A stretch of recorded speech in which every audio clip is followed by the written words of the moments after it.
At alamin naman po natin ngayon ang sitwasyon mula sa Baguio. May live report si Haji Rieta. Haji. Yes, Jiggy, halos sa buong gabi ang umulan sa Baguio City pero mag-alaw na kanina madaling araw nang mas lumakas pa ang buhos nito. Kaya naman naka-alerta pa rin ang lungsod ng Baguio maging ang mga opisyal ng Barangay City Camp Lagoon. Pinabantayan pa rin kasi ang lugar dahil halos umabot na sa bubong ang baha nitong mga nakaraang araw.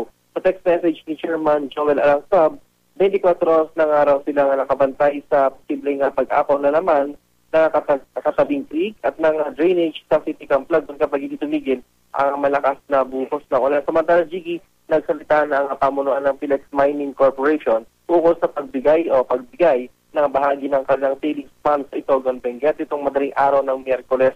Sa ating panayam Attorney Eduardo Aratas, ang head ng Legal Division ng Padcal Operation ng Philex Mining Corporation, ay bumigay raw ito busod ng walang tigil na ulan.